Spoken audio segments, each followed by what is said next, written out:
غسل فرض ہو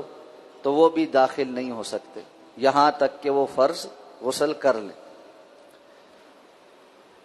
دوسری بات جو حدیث مبارکہ سے ثابت ہوتی ہے وہ یہ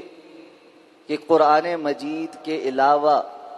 حدیث مبارکہ بھی حجت ہے، اور اس میں رسول اللہ صلی اللہ علیہ وسلم بھی اگر فرمائیں کہ میں فلاں چیز کو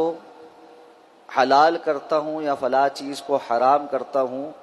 وہ اللہ رب العزت کی طرف سے حکم ہوتا ہے اور وہ بھی قابل حجت اور دلیل ہے۔ اسی طرح آپ صلی اللہ علیہ وسلم کی اس حدیث سے یہ بھی ثابت ہوتا ہے کہ مساجد میں اگر کوئی علمی حلقات ہیں تو ان حلقات میں شرکت کے لیے بھی حائضہ خاتون مسجد میں نہیں آ سکتی، اس لیے کہ آپ صلی اللہ علیہ وسلم نے مطلقاً مسجد کا لفظ استعمال کیا ہے، نہ کہ نماز کا لفظ۔ اس سے یہ پتہ چلتا ہے کہ دیگر جو کام مساجد میں ہی ہو رہے ہیں ان میں بھی شرکت کے لیے بنیادی طور پر جسمانی پاکیزگی کا ہونا، یعنی غسل کا فرض نہ ہونا، یہ ضروری ہے۔ اور اگر کسی کا وضو ٹوٹ گیا ہے تو وہ مسئلہ پہلے بیان ہو چکا کہ وہ اس میں داخل نہیں، بغیر وضو کے بندہ مسجد میں بیٹھ بھی سکتا ہے، رہ بھی سکتا ہے، سو بھی سکتا ہے، اس میں کوئی حرج نہیں۔ اسی طرح امام ابن عثیمین، شیخ ابن عثیمین رحمہ اللہ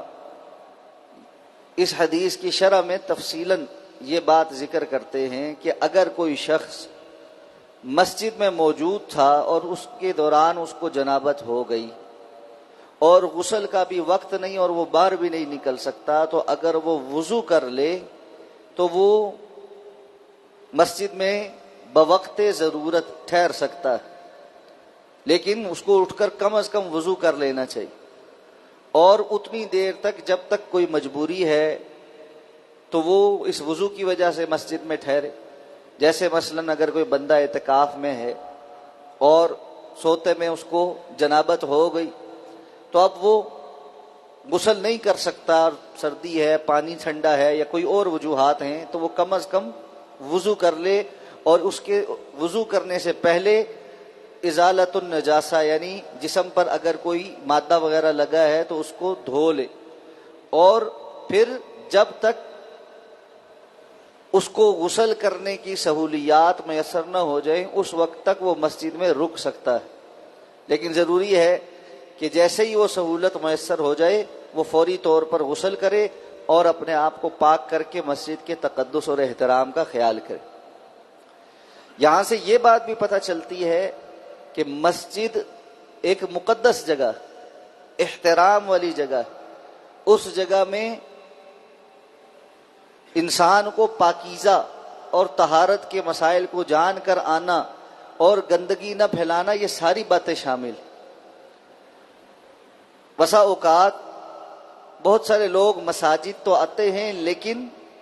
طہارت اور پاکیزگی کے مسائل سے ناآشنا ہوتے اور اس کے نتیجے میں وہ گناہگار ٹھہرتے۔ اس لیے طہارت پاکیزگی کے مسائل کو سمجھنا اور مسجد میں آتے ہوئے اس کے ادب اور احترام کا خیال کرنا، اس لیے کہ رسول اللہ صلی اللہ علیہ وسلم نے تو مسجد آتے ہوئے کوئی بھی تکلیف دہ چیز ساتھ لے کر آنا جو دوسروں کو تکلیف کا سبب بنے اس سے منع کیا ہے۔ یہاں تک کہ لہسن اور کچا پیاز کھا کر مسجد کے اندر آنا آپ نے اس سے منع فرمایا کہ جس چیز سے انسان کو تکلیف پہنچتی ہے، فرمایا فرشتوں کو بھی پہنچتی۔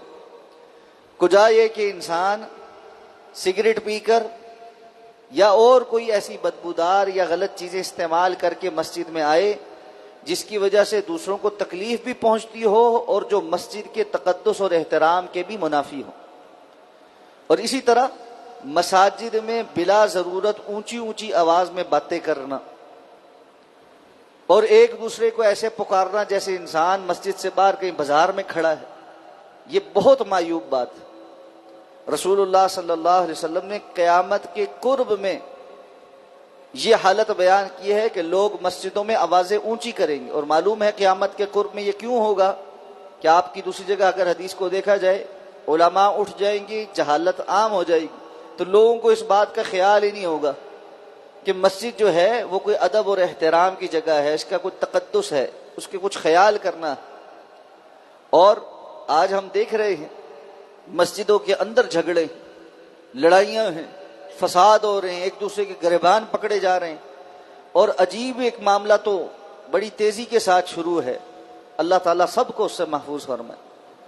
جو امام، جو خطیب، جو آپ کا عالم نمازیں پڑھاتا رہا کئی سال، جو ہے اس کے پیچھے لوگوں نے نماز پڑھی، جمعے پڑھے، کسی بات پر کمیٹی کے کسی بندے کا یا دو کا اختلاف ہو گیا، دو دھڑے بن گئے، ایک سپورٹ میں ہے، ایک مخالفت میں ہے، دونوں آپس میں بھی لڑ رہے ہیں، نماز میں اور جمعے کے ٹائم کھڑے ہو گئے، ایک دوسرے کے گریبان پکڑ رہے ہیں اور کھڑے ہو کر چیخ کر کہہ رہے ہیں کہ جی ہم نہ نماز پڑھانے دیں گے نہ جمعہ پڑھانے دیں گے، اور سمجھ رہا ہے کہ ہم دین کی خدمت کر۔ یہ کون سی دین کی خدمت؟ اس قسم کے فتنوں سے اپنے آپ کو کوسوں دور کر اللہ کے گھروں کو آ کر آباد کر سکتے ہیں، وہاں خیر کے کام کر سکتے ہیں تو کریں، وگرنہ سازشیں کرنا اور جوڑ توڑ کرنا اور اپنی سیاست چمکانا، اگر یہ کام کرنے مسجد آئے ہیں تو یہ بہت ہی بری بات ہے۔ ہمارے استاد گرامی ڈاکٹر فضل الہی حفظہ اللہ تبارک و تعالی ایک مرتبہ جماعت کے مرکزی مجلس شورا کے اجلاس میں خطاب فرما رہے تھے، اور وہ جو اجلاس تھا وہ انتخابی اجلاس تھا، اس میں نئی قیادت کو چننا تھا، تو نصیحتیں کرتے ہوئے انہوں نے ایک بڑی خوبصورت بات کی۔ انہوں نے کہا اللہ رب العزت نے تجارت کو حرام نہیں کیا، اگر کوئی بندہ تجارت کرنا چاہتا ہے اس کو چاہیے وہ تجارت کرے، لیکن دین کی خدمت کا لبادہ اوڑھ کر سیاست اور تجارت ہرگز مت کرے۔ اگر اس نے سیاست تجارت کرنی ہے تو اس کی مجالات اور ہیں، اور اسلام نے اس کے رستے بتائے ہیں، وہ وہاں جا کر کرے، لیکن اسلامی تنظیمیں اور مسجدیں اور دین کے نام پر جو جماعتیں وہ اس کام کے لیے نہیں ہیں کہ بندہ وہاں پر اپنی تجارت کی غرض سے کہ میں یہاں آؤں گا تو کوئی فنڈ شنڈ آئے گا اور میں اب اس سے فائدہ اٹھاؤں گا، یا مجھے یہ مل جائے گا، یا مجھے نوکری مل جائے گی، یا ایسے ہو جائے گا ویسے ہو جائے گا، اور یا پھر یہ کہ میرا جوڑ توڑ اور میری سیاست اور میرا ہلا گلا اور میں فلاں کو منصب پہ لگاؤں گا اور فلاں کو ہٹاؤں گا،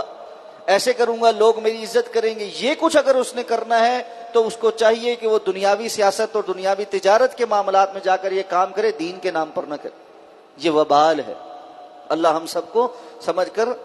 دینی شعائر اور خاص طور پہ اللہ کے گھروں کے تقدس کا خیال کرنے والا بنائے۔ سبحانک اللہم و بحمدک، نشہد ان لا الہ الا انت، نستغفرک و نتوب الیک۔